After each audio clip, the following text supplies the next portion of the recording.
Hey there! Let's do an experiment and try some new materials and see what happens. It's fun trying new things, so let's give it a try. Well, we'll have to start somewhere, so let's start by cutting up the cardboard. I know the shaped vase I'm looking for, so I'll start cutting out the bottom and the top shapes first. The top shape I'll be using as a template.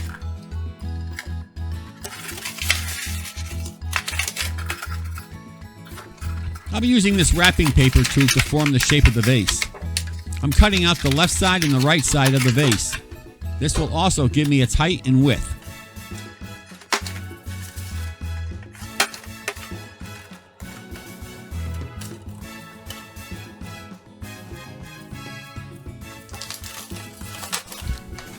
Well, I'm mixing my flour and water to make some paper mache. Making the paper mache is not a new thing. It's what I do to it after will be. Well, I taped on the cardboard bottom and I'm adding my paper mache. I mixed my flour and water together to get a runny mix. Now I'm dipping my paper into the runny mix and adding it to the vase. I'm not going to add a heavy coat of paper mache to the vase because I don't want the cardboard to get wet because it will warp.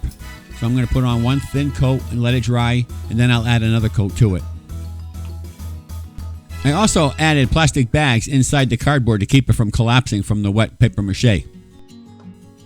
There's the top template I'm using to get the shape of my vase in time.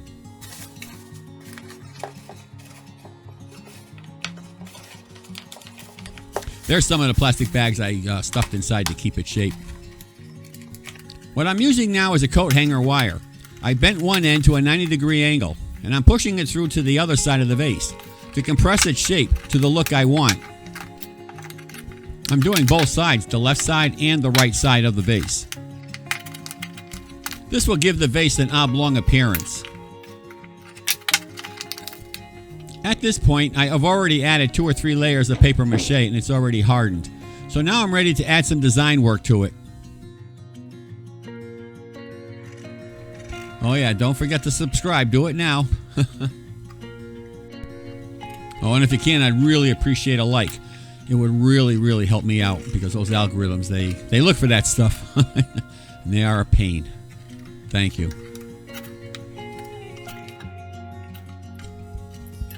Now what I'm doing here is I'm cutting out these slits, and these are going to end up being handles on the vase. Now what I do on one side, I also have to do to the other side, a mirror image.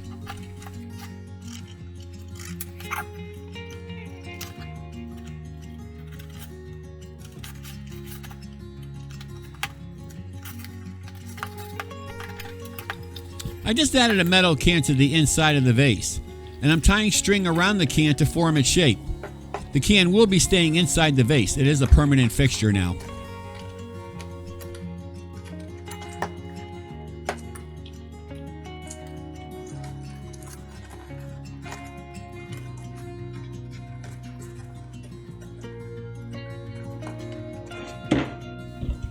Took a while, but we're finally getting to that template shape.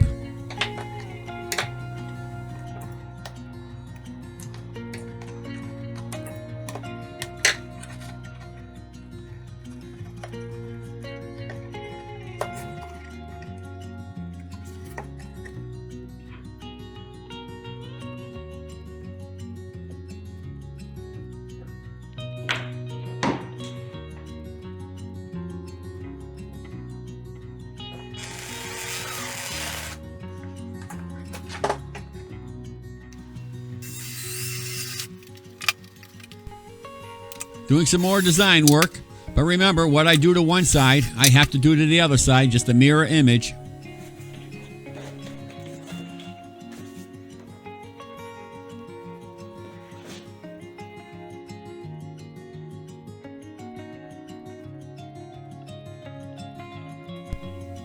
Well, what I'm doing now is using that paper mache to cover up all the hole work. Trying to make it all look like one piece now.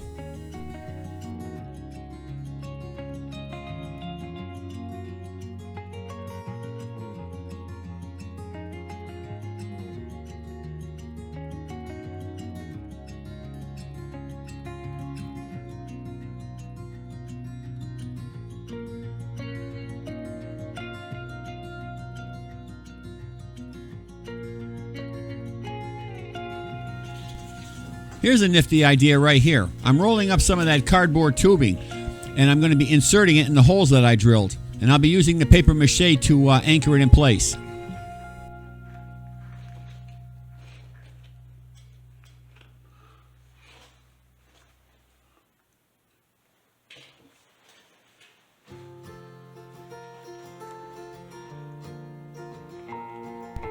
Well, you can see here all the paper mache work is done. All the holes are sealed and the top's done.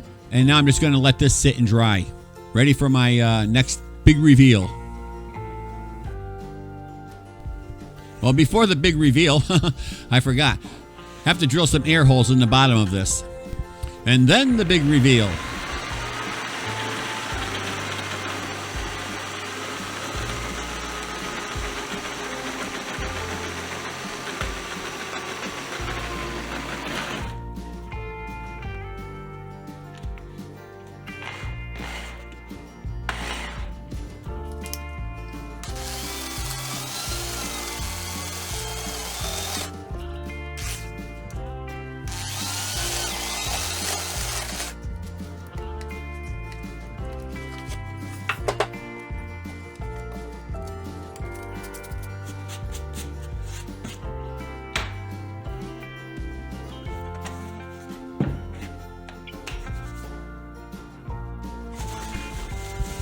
Well, guess what time it is? It's time for the big reveal. Well, I'm going to be using joint compound here. I forgot what I was using. And I'm going to be using joint compound on the paper mache. I've never done this before, and something I want to see what happens. See if it works.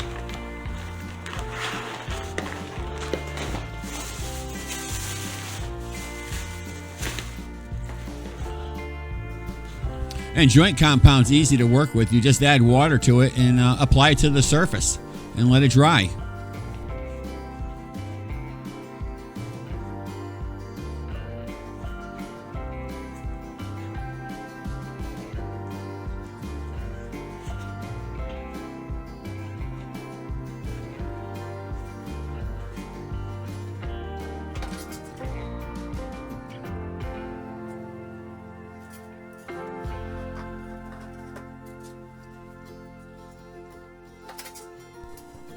Here I'm using a plastic tool I cut out of a plastic milk carton, and it works real good at smoothing the surface.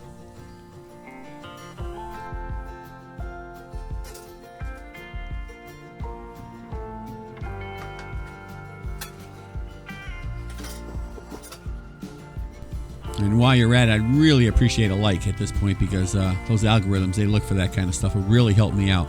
Appreciate it. Thanks.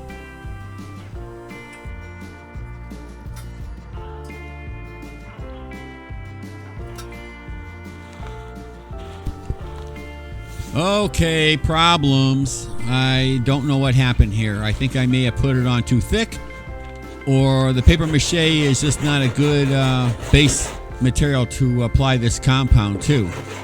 Too flexible. I don't know, so I got some work to do here.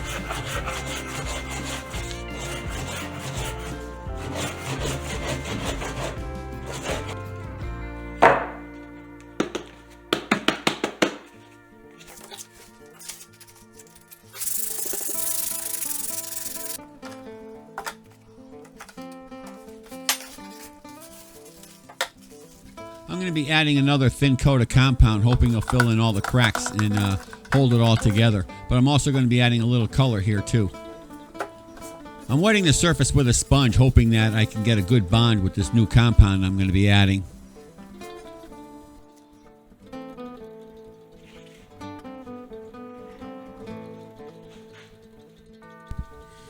Oh, here's another possibility. I've been using the oven to dry my my vase, and I'm thinking that the oven may have overcooked the compound, and that's what caused it to crack. The outside dried quicker than the inside. I don't know. But as you can see, the second layer of compound I added didn't work either. That cracked. So I'm going to have to take the cracks out and then fix it. And the only cracks that I had appeared in this one little section here, but on both sides. The rest of the vase is fine. So I just have to work on this one area here.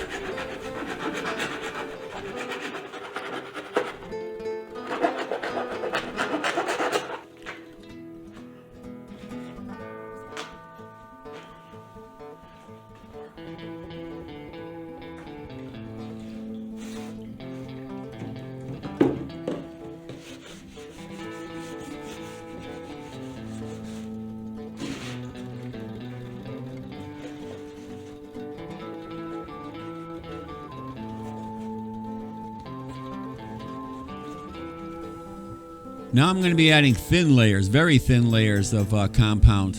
And then I'm going to let it dry naturally, let it dry slower.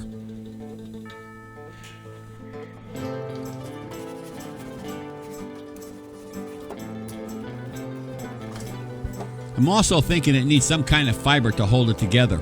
So I'm going to wet the surface down, add some paper strips here, and put some light compound over it. And see how that goes. Almost like paper mache.